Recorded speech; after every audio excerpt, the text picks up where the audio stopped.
تھل اور تھر دونوں ہندی زبان کے لفظ ہیں جن کا مطلب ویرانے کے ہیں۔ دو دریاؤں کے درمیانی علاقے کو بھی تھل کہا جاتا ہے۔ تھل کی نسبت ریت سے ہے۔ تھل کے دکھ تو کوئی تھلوچڑ ہی سمجھتا ہے۔ یہ بہت ہی ٹیلنٹڈ لوگوں کی دھرتی ہے جہاں سے اٹھنے والی بڑی بڑی آوازوں نے پوری دنیا کو اپنی لپیٹ میں لے لیا۔ یہ وہ خطہ ہے جہاں نہ پانی ہے اور نہ چھاؤں، اگر چھاؤں ہے بھی تو کیکر کے درختوں جیسی جو بدن کو دریدہ کرتی رہتی ہے، اور پانی ٹوبوں کی شکل میں جن کا انحصار بارشوں پر ہے۔ اگر بارش روٹ جائے تو پھر ٹوبے خشک اور قحط۔ عجیب بات ہے، جہاں جانور اور انسان ایک جگہ پر پانی پیتے ہیں، موسم اتنا سخت کہ گرمی سایوں کو پگھلا دیتی ہے اور سردی اتنی کہ جسم میں خون جم جائے۔ ایسے ہی وہاں کے لوگوں کے مزاج، اگر کسی سے نفرت کرتے ہیں تو اس سے بڑھ کر پیار۔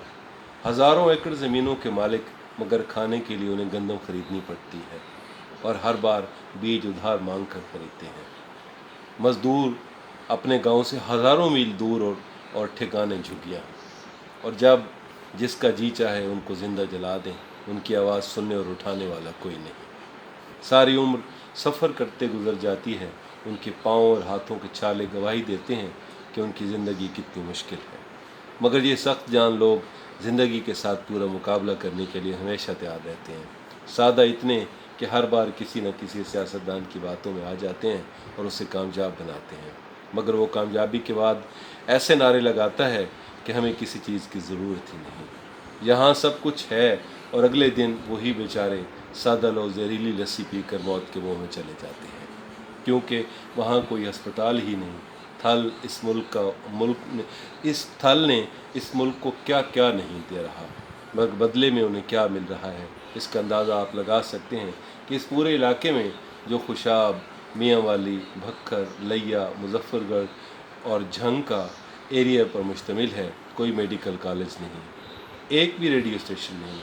ایک ریڈیو کا یونٹ میاں والی میں ضرور ہے، مگر پورے تھل کے ایریا کو کور نہیں کرتا۔ کوئی کیڈٹ کالج، کوئی یونیورسٹی نہیں۔ مزے کی بات یہ ہے کہ تھل کے کچھ علاقوں میں جو ریلوے اسٹیشن تھے وہ بھی بند کر دیے گئے۔ سفری سہولیات ایسی ہیں کہ لوگ ابھی میلوں سفر کر کے مین روڈ تک آتے ہیں اور پھر کئی گھنٹے انتظار کے بعد جانوروں کی طرح بس میں لاد دیے جاتے ہیں۔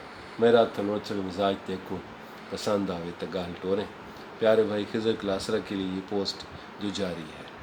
بہت شکریہ۔